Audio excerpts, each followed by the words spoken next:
Galera, é o seguinte, o Xbox Series S e o Ray Tracing parecem ser uma combinação que não tem dado muito certo, mas não só isso. Em função dessa aparente falta de corroboração entre os dois, o Ray Tracing quase não é visto no console, o que é pior do que ele ser visto com um desempenho duvidoso nele. Isso porque nós só podemos concluir a performance de algo quando a temos para colocar à prova em cenários comparativos. Títulos como Doom, GTA V e Dying Light 2 são apenas alguns dos exemplos de jogos que resolveram abdicar do Ray Tracing na plataforma para poder se concentrar em modos que se apresentem bem na resolução ou na performance em 60 quadros por segundo. E é claro que alguns desses casos são compreensíveis por terem escolhido um caminho que no fim também é uma promessa de nova geração, por não conseguir trazer tudo o que ela oferece num console de custo-benefício. Mas, felizmente, ainda existem jogos que acontecem com Ray Tracing no Series S, e hoje, inevitavelmente, vamos dar uma olhada em alguns deles para entender o que eles fazem com o poder do console, o que eles comprometem para poder rodar o recurso e, principalmente, como eles desempenham tal tarefa. Só que, claro, antes de mais nada, não esquece de clicar no gostei, porque isso ajuda pra caramba e de quebra você faz a boa ação do dia, e se inscreve no canal ativando o sininho das notificações para não perder os vídeos de terças e quintas às 19 horas. Tudo isso feito? Então vamos ver o Ray Tracing no Series S. No entanto, antes de abordar os títulos individualmente, é sempre importante bater na tecla de que muitos jogos sofrem com a falta de otimização no console para rodar o recurso por conta de uma parte técnica dele que é requisito para o Ray Tracing, e muitos desenvolvedores não querem ou não conseguem lidar com isso. No geral, o Series S tem a mesma arquitetura que um Series X, mas é inegável que o poder dessa arquitetura aqui é reduzido quando se é posto em parede comparativa. E um dos elementos que limita o Series S na execução do Ray Tracing, demandando mais por parte do time de desenvolvimento no quesito otimização, é a sua memória. Enquanto o Series X tem 16 GB, o Series S tem apenas 10. Isso é algo que faz, especialmente em jogos de mundo aberto por terem muitas superfícies para serem trabalhadas, com que a limitação seja aparente logo de cara para o time de desenvolvimento. Só que isso não justifica, por exemplo, GTA V, um título de 3 gerações atrás, não conseguir executar o recurso no console de custo-benefício. Afinal, ele pode ser de mundo aberto de fato, mas além do fato de ser um jogo antigo, também precisamos considerar que o Watch Dogs Legion tem cenários mais complexos e ainda assim traz Ray Tracing no console. Mas nem é ele o primeiro exemplo que vale ser citado. O primeiro exemplo, na verdade, se trata de uma demonstração da Unreal Engine 5 rodando em tempo real em seu esplendor, utilizando como plano de fundo para isso acontecer o universo de Matrix. Provavelmente, até agora, mesmo sendo uma demonstração apenas, podemos dizer que esses são os melhores gráficos da nova geração. Mas essa ideia acontece por fundamentos interessantes acerca do Ray Tracing que poucos costumam mencionar e que por isso valem ser mencionados por nós. O Ray Tracing aqui está no seu auge com a Unreal Engine 5. Encontramos a iluminação global em tempo real apoiada por ele, sombras com Ray Tracing e reflexos que atuam da mesma maneira. Normalmente costumamos sempre dar brecha para falar do Ray Tracing o associando a reflexos, o que é perfeitamente natural, visto que esse foi o marketing do recurso lá em 2019 com Battlefield. No entanto, é com o trabalho de iluminação global que Matrix consegue trazer realismo. Os reflexos são incríveis de fato, mas olhar para cada superfície e para como o mundo se apresenta com nuances, considerando cada área, junto à forma como a luz indireta penetra ali, é um tanto absurdo. O jogo se contém em 30 FPS para fazer isso tudo, mas usa uma resolução de 1080p que, para o padrão do console, por ser um custo-benefício, é mais do que suficiente. Indo nos exemplos mais tímidos, a gente também se impressiona, e eu vou te explicar o porquê com Little Nightmares 2.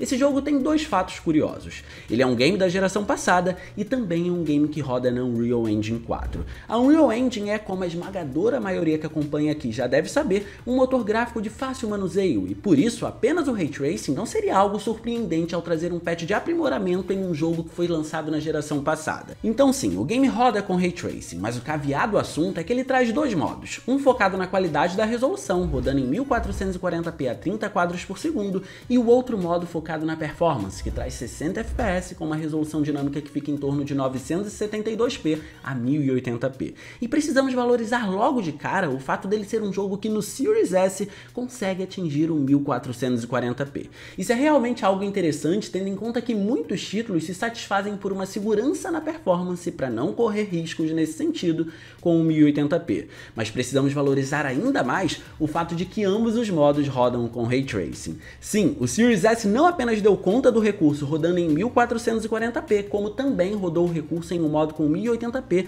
usando os 60 FPS que demandam muito mais da plataforma. Um tanto impressionante, não é mesmo? Mas se segura que ainda tem mais. Seguindo essa linha de upgrades gráficos, Hellblade, também sendo suportado pela Unreal Engine 4, recebeu o update nos visuais aqui e traz o Ray Tracing. Hellblade se concentra em mudanças na iluminação e em adesões no cenário no modo enriquecido, que é o modo que dá suporte ao Ray Tracing no meio de tantos outros, mas é nos reflexos que o recurso acaba atuando.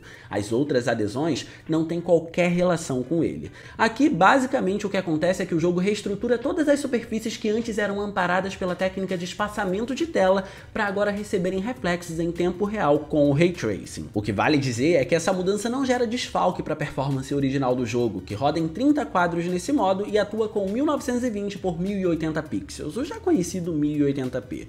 Mesmo que no Series X o mesmo modo tenha mais densidade na vegetação e rode em 4K nativo, ainda foi uma excelente tradução do recurso para o console mais barato da Microsoft. Só que títulos mais ambiciosos começam a aparecer e impressionam por conta disso por estarem rodando no Series S, mas de maneiras peculiares. Por exemplo, Observer System Redux chegou ao Series S sem o Ray Tracing. E bem, esse foi basicamente um título de lançamento do console, e isso soou incoerente por conta desse motivo. Por isso, pouco tempo depois, foi disponibilizado um patch para ele que corrigia esse problema.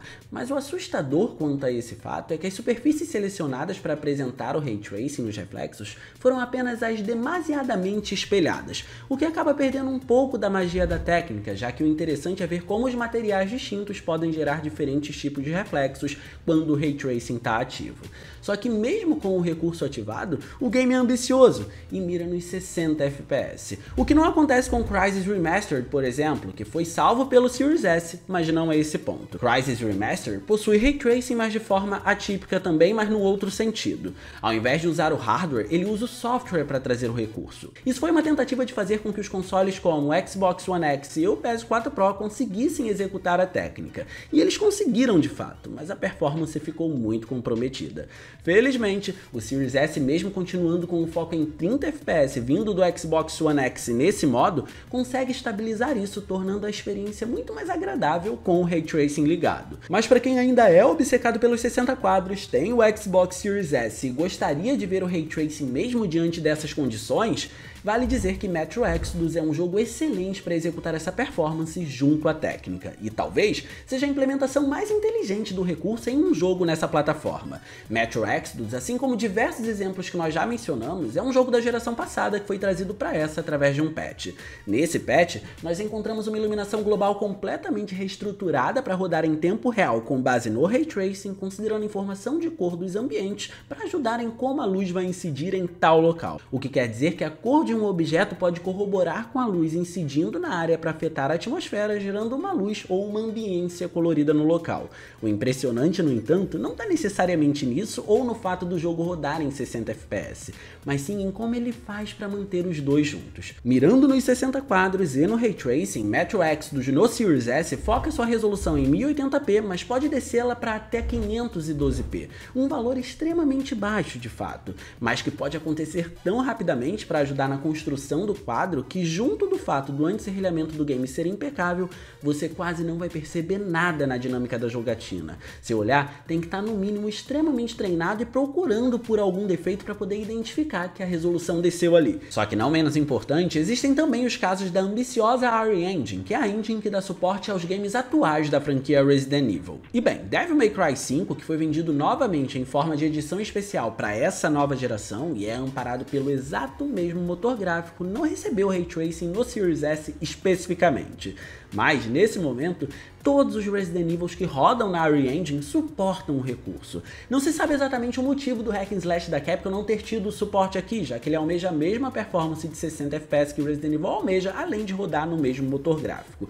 Por isso vale ser mencionado por ser um fato estranho, afinal de contas faz um paralelo com o que nós mencionamos lá atrás, que é a questão da otimização que muitas empresas precisam ter por conta das limitações do Series S em função do seu custo-benefício, mas nem todas elas querem ter esse trabalho. De todas as formas, podemos dizer que o Ray Tracing aqui em Resident Evil se responsabilizou por duplas, e eu explico. Em Resident Evil 7 e Resident Evil Village, que podemos chamar de Resident Evil 8, o recurso tem muito foco na maneira como a iluminação é tratada, especialmente a iluminação global. No sétimo game da franquia, que foi o primeiro a usar o motor gráfico, a atualização de nova geração conseguiu aplicar com o Ray Tracing uma iluminação global que deixa os ambientes ainda mais realistas apenas considerando a força de incidência de luz e o impacto que ela gera.